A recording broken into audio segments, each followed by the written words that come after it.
The night the world held its breath. Babylon, 323 BCE. The city was heavy with heat. The air did not move. Oil lamps flickered in long palace corridors built by kings who had ruled long before Macedon was more than a northern frontier kingdom. Inside one of the chambers lay the most powerful man in the known world, Alexander. He was 32 years old.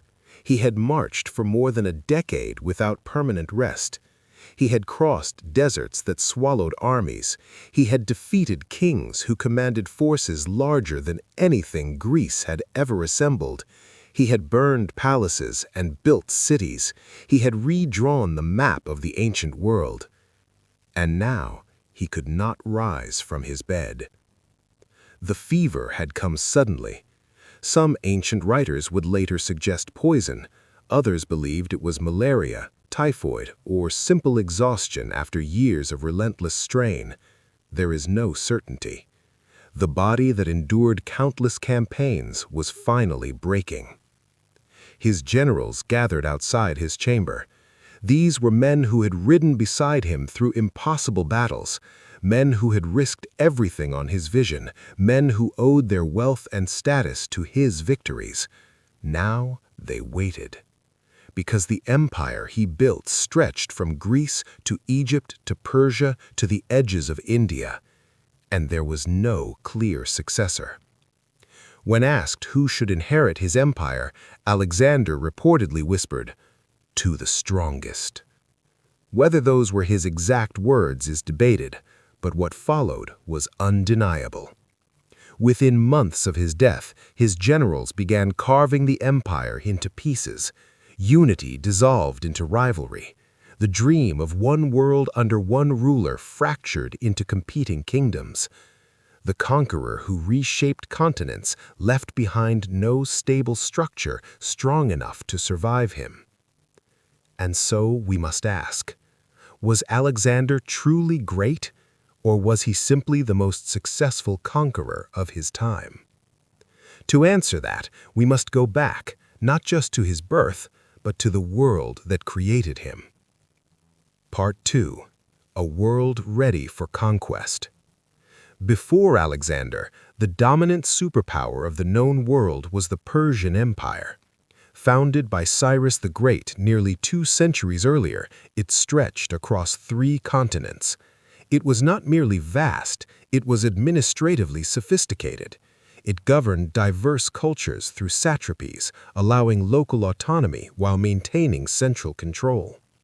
It had wealth beyond imagination. It had armies drawn from dozens of nations. It had survived revolts and invasions. But it also had weaknesses. Court intrigue, overextended borders, heavy taxation, communication delays across enormous territory. Meanwhile, Greece was fragmented. City-states like Athens, Sparta, and Thebes had spent decades fighting one another in brutal conflicts, such as the Peloponnesian War. Exhaustion and division left them vulnerable. And in the north, often dismissed as semi-barbaric by southern Greeks, lay Macedon. There, a king named Philip II was building something revolutionary.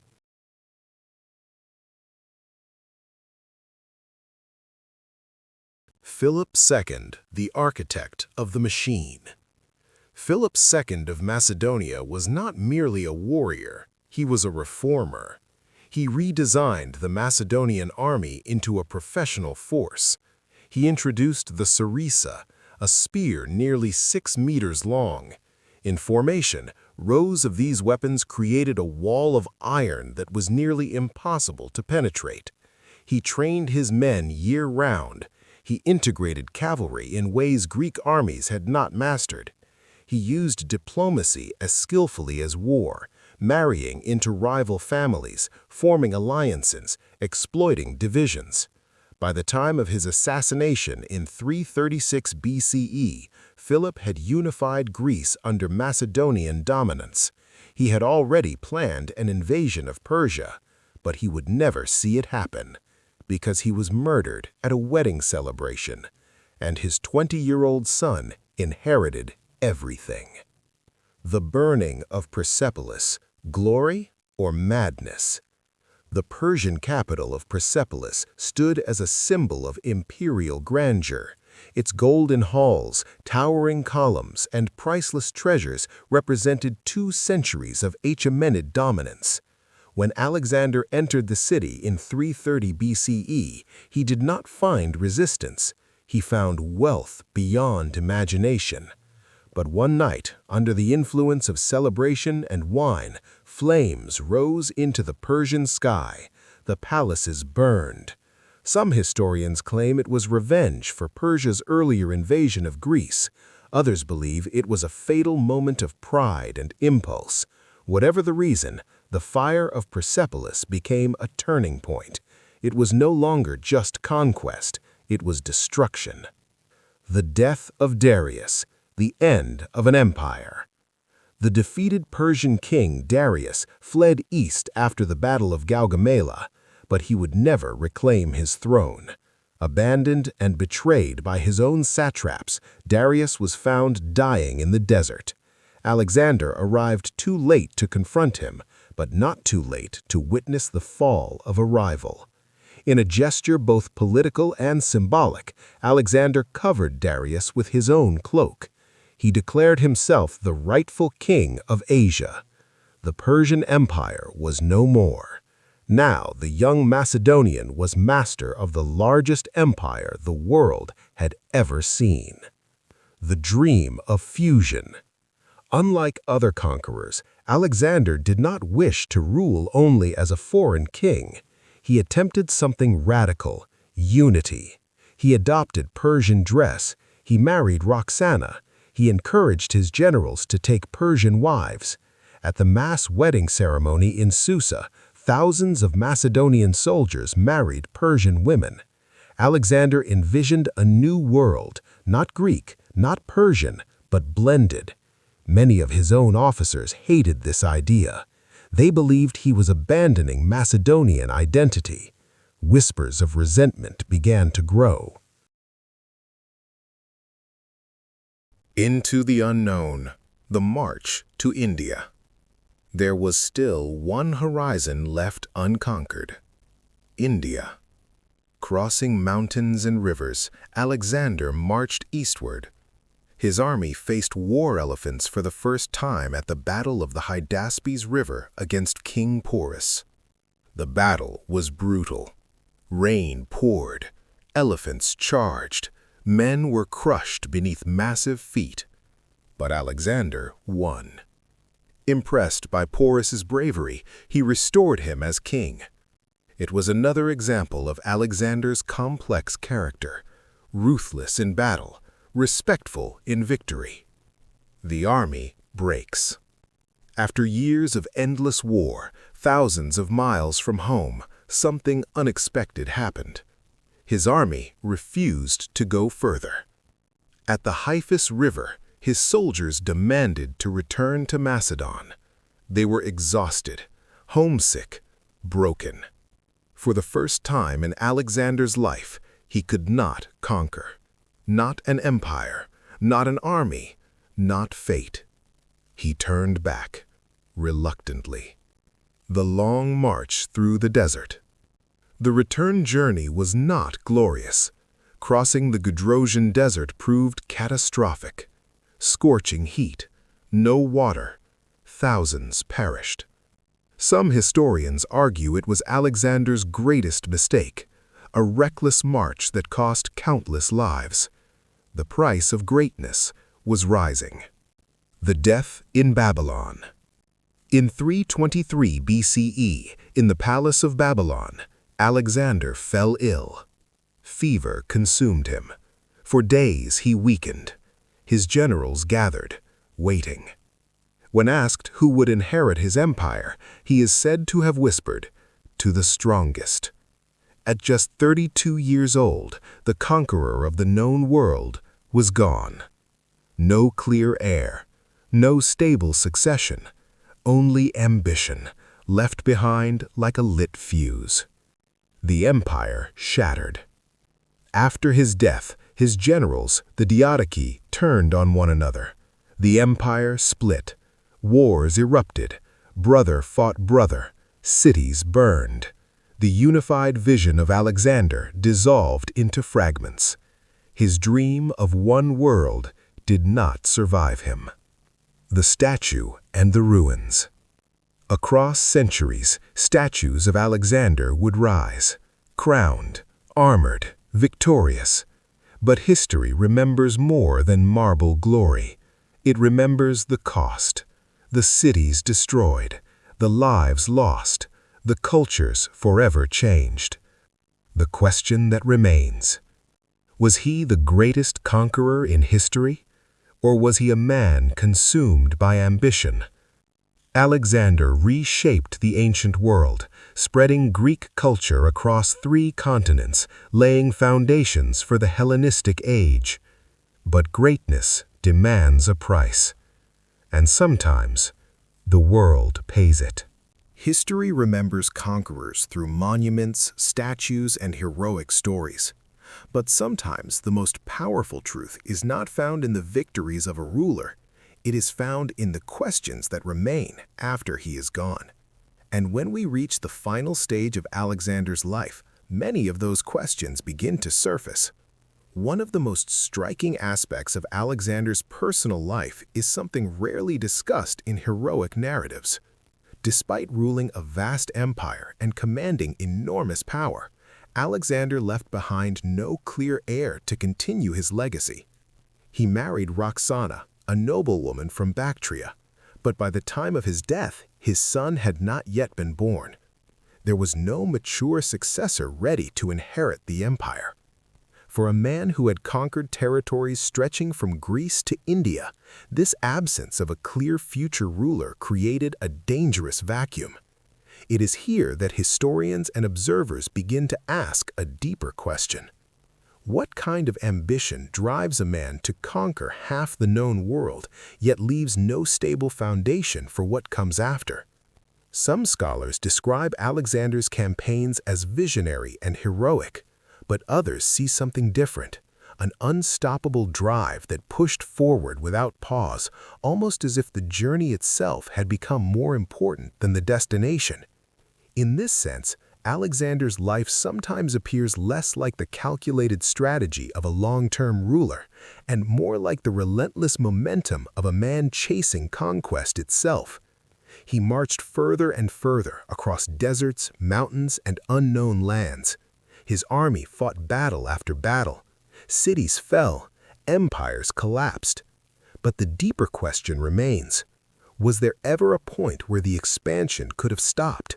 Or was Alexander caught in a cycle where victory only created the need for another victory? Some historians have described this behavior as a kind of obsession with glory. Others describe it as the spirit of a young warrior who could not imagine a world without conquest. And still others raise a more philosophical interpretation. They ask whether Alexander's path resembled the mindset of a man who believed that life itself was a battlefield to be exhausted before time could catch him. It is important to remember that Alexander died at the age of only 32. 32 years. For many people, that is barely the beginning of a life. Yet in those 32 years, he had already reshaped the political map of the ancient world. But the end of his life reveals something deeply symbolic. According to many historical traditions and legends, Alexander expressed a powerful message before his death. Some sources describe a series of instructions regarding his funeral. These instructions are often repeated as 3 symbolic wishes. Whether these wishes are historically precise or partly legendary, their meaning has captured the imagination of historians and philosophers for centuries. The first wish is said to be this: Alexander asked that his hands be left outside his coffin. This was meant to show the world that the man who conquered vast territories was leaving the world empty-handed. Despite all the battles, all the victories, all the wealth taken from conquered lands, none of it could be carried beyond death. The message was simple yet powerful. No matter how much a ruler gains during life, the final journey is taken with nothing. The second wish, according to tradition, involved the treasures he had collected. Alexander is said to have instructed that his wealth and jewels be displayed along the path of his funeral procession. Gold, silver, precious stones, the symbols of conquest and power. They were to be visible for everyone to see. And the message behind this display was equally striking. All the riches gathered through war and victory could not save their owner from death. They remained silent, witnesses to a life of ambition. The third wish is perhaps the most thought-provoking of all. It is said that Alexander asked that his physicians walk behind his coffin during the procession. These were the most skilled doctors of the empire, men with knowledge, experience, and reputation. Yet even they could not prevent the death of the king. Their presence behind the coffin symbolized the limits of human ability. Even the most powerful ruler and the most capable experts cannot ultimately defeat mortality. Taken together, these three symbolic wishes create a powerful philosophical message. The empty hands, the scattered wealth, the helpless physicians. Each element reflects a truth about power, ambition, and the limits of human control. But here another question emerges, perhaps the most controversial of all. If these wishes truly reflected Alexander's thoughts near the end of his life, then what exactly do they represent? Were they a confession? Were they an acknowledgement that the endless pursuit of conquest ultimately leads to nowhere?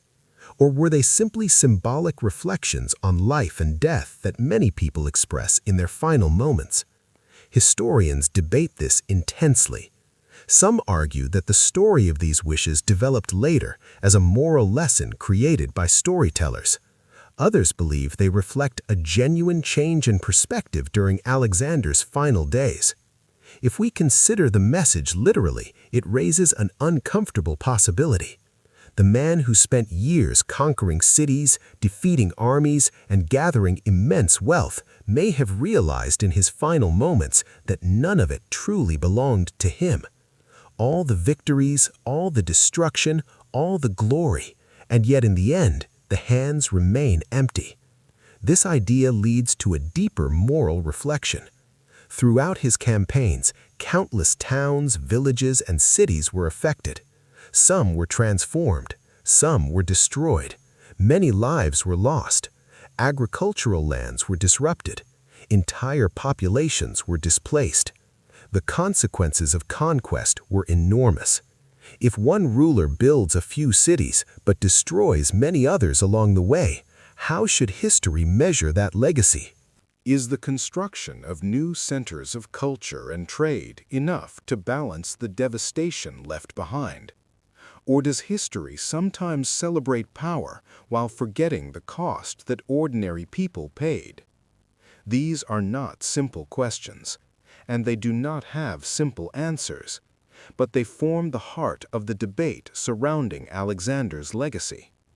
For centuries, he has been remembered as Alexander the Great, yet the title itself invites reflection. Great in terms of military success? Great in terms of influence on world history? Or great in the sense of moral achievement? Different cultures and historians answer these questions differently. Some see him as a visionary who connected distant civilizations. Others see him as a conqueror whose ambition reshaped the world through violence. And perhaps the most interesting perspective lies somewhere between these extremes. Alexander was neither a pure hero nor a simple villain. He was a complex historical figure shaped by the values of his time, the ambitions of youth, and the immense power he commanded. But the story of his final message, the empty hands leaving the world, remains a powerful symbol. It reminds us that even the greatest conqueror must eventually face the same truth as every other human being. Power fades, wealth remains behind, and history is left to interpret what remains. In the end, The question is not only about Alexander, it is also about how we, as observers of history, choose to understand greatness. Is greatness measured by the size of an empire, by the number of victories, or by the lasting impact on humanity? These questions lead us directly into the next and final stage of our exploration, because when we examine the historical record more closely, another issue emerges. How much of what we know about Alexander is proven fact, and how much may be legend, interpretation, or myth created long after his death? That question will guide us into the final chapter of this story. Myth, memory, and the question of truth. For more than 2,000 years, the name of Alexander the Great has echoed through the pages of history. He has been called a conqueror, a military genius, a visionary ruler, and above all, he has been called great. But an important question remains. How much of what we know about Alexander is history, and how much of it is legend? Because when we begin to look closely at the historical record, something surprising appears. The story of Alexander does not come to us directly from his own time. The historians who wrote the most famous accounts of his life, including Arrian, Plutarch, and Diodorus Siculus, lived hundreds of years after Alexander had already died. They relied on earlier sources. Many of those sources are now lost, which means that the story of Alexander passed through generations of retelling, interpretation, and sometimes exaggeration. Over time, history and legend began to mix together. And this raises an unavoidable question. How certain can we truly be about the details of his life? Even one of the most basic questions remains unsolved. Where is Alexander buried? After his death in 323 BCE in the city of Babylon, his body was placed in an elaborate coffin.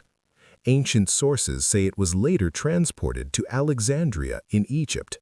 For centuries, travelers and rulers claimed they could visit his tomb, but over time, the exact location was lost. Today, despite decades of archaeological research, the tomb of Alexander the Great has never been conclusively found. One of history's most famous conquerors has no confirmed grave, no monument we can point to with certainty, no resting place that the world can visit. This mystery forces us to confront something deeper about history itself. History is not always a perfect record of facts. Sometimes it is a story shaped by memory, politics, and admiration. Alexander's victories were enormous. He defeated the vast empire of Darius III. He marched across Persia, Egypt, Central Asia, and reached the borders of India. In just over a decade, he created one of the largest empires the world had ever seen. But empires built by conquest often leave two very different legacies. On one side, there are cities founded, trade routes opened, and cultures mixed together.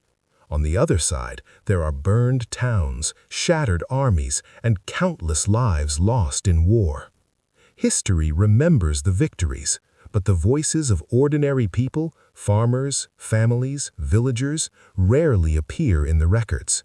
For them, the arrival of an army did not feel like glory, it felt like destruction.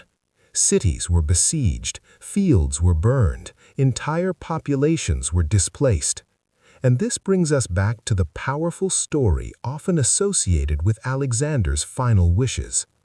The story says that when Alexander realized he was dying, he made several unusual requests.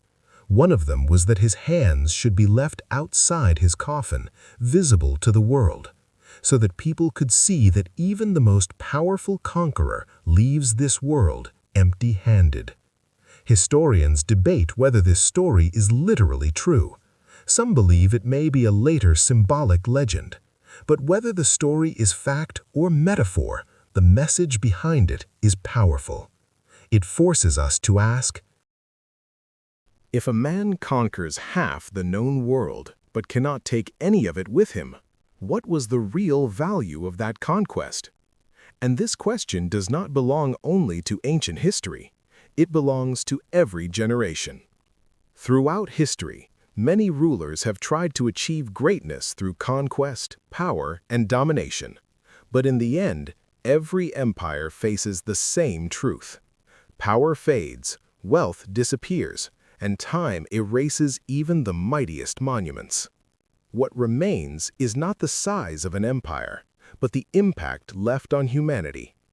Did that power create lasting prosperity, or did it leave behind destruction that others had to rebuild? This is why the story of Alexander continues to fascinate historians, philosophers, and ordinary people alike. Because it is not only the story of a king, it is a mirror reflecting the eternal human struggle between ambition and wisdom, between power and responsibility, between glory and consequence. And so the final question remains open. Was Alexander truly great? Or was he simply one of history's most extraordinary conquerors, whose achievements came with a cost that history rarely counts? That is not a question with a single answer. It is a question every generation must consider for itself. Because history is not only about remembering the past, it is also about learning what kind of future we want to build. the final judgment of history. History often remembers names, but it does not always remember the cost behind those names. For more than 2,000 years, the name of Alexander has stood as a symbol of conquest and ambition. Statues have been raised in his honor, books have praised his victories, and generations have repeated the title given to him by historians, Alexander the Great. But the deeper question remains: what does greatness truly mean? Is greatness measured by the size of an empire? Is it measured by the number of battles won? Or is it measured by something far more enduring, the impact left on human life? When Alexander began his campaigns, he was barely in his 20s. Driven by ambition, courage, and perhaps an unrelenting desire to surpass all rulers before him, he marched eastward with an army that would change the map of the ancient world. From Greece to Egypt, from Persia to the edges of India, cities fell, empires collapsed, and the legend of Alexander grew with every victory. But war does not move across empty land. Behind every battlefield were cities. Behind every army were people, farmers, families, children, villages that had stood for generations. When armies passed through, these places often paid the highest price. Fields were burned, homes were destroyed, and thousands of lives were lost in conflicts that they did not choose. This is the silent side of history, the side that victory monuments rarely mention. And yet, it is part of the true cost of conquest. Yes, Alexander founded cities. Yes, new cultural exchanges emerged between East and West. But another question must also be asked. If a conqueror builds a few cities, but destroys countless villages and towns along the way, is that a fair exchange? Is building a handful of monuments worth the destruction of entire communities? This question does not only belong to Alexander. It belongs to every empire that has risen through force. History often glorifies conquest, but the human consequences of conquest are rarely counted in the same way as victories. And then, at the height of his power, something unexpected happened. Alexander died. He was only 32 years old. A man who had conquered vast territories of the known world did not live long enough to see his empire truly governed. The empire he created began to fragment almost immediately after his death. His generals fought among themselves, regions broke away, and the unity he had forged through war slowly dissolved. Within a few decades, the empire that once stretched across continents had divided into competing kingdoms. In the end, the empire that seemed unstoppable proved to be fragile. And this brings us back to the powerful story associated with Alexander's final wishes. According to the well-known tradition, Alexander asked for 3 things before his burial. First, he asked that his hands remain outside the coffin, visible to the world, a symbol that even the greatest conqueror leaves life empty-handed. Second, he asked that the treasures he had gathered, gold, jewels, and wealth, be displayed along the path of his funeral procession, a reminder that the riches gained through conquest cannot follow a man beyond death. And third, he asked that the physicians and advisors who once surrounded him walk behind his coffin. A message that even the most skilled experts, the most powerful supporters, and the most confident strategists cannot stop the ultimate fate that awaits every human being. Whether these final wishes are historical fact or symbolic legend, their message carries deep meaning, because they force us to reconsider the story of power itself. What is the value of conquest if in the end it leaves nothing in a man's hands? What is the meaning of victory if it brings devastation to countless lives along the way? And what does it truly mean to be great? Perhaps greatness is not measured by how far an army can march. Perhaps greatness is measured by how much a leader can build without destroying, by how many lives are improved, not how many are lost. History has given Alexander the title of great. But history also gives every generation the freedom to examine the past with new questions, to ask whether admiration should be balanced with reflection, and whether the true lesson of Alexander's story lies not in his victories, but in the consequences of those victories. Because in the end, Alexander's life offers 2 very different images. One image is familiar, a young king on horseback, armor shining, armies marching behind him, a conqueror who changed the course of history. But the other image is quieter. A coffin carried in silence, hands empty, wealth left behind, power gone. A reminder that no empire, no matter how vast, can escape the limits of human life. And perhaps that is the final message of this story. History may remember conquerors, but time eventually reduces every empire to memory. What truly lasts are the values that societies choose to follow. If the world continues to admire conquest above compassion, power above wisdom, and destruction above creation, then history will repeat the same cycle again and again. But if humanity learns from the past, if it begins to define greatness not by domination, but by contribution, then the story of Alexander may serve a different purpose. Not as a celebration of conquest, but as a warning. A reminder that the pursuit of greatness carries a responsibility far greater than victory. Because in the end, the world does not need more conquerors. It needs builders. And perhaps that is the most important question this story leaves for us. Not whether Alexander was great, but what we choose to call greatness today.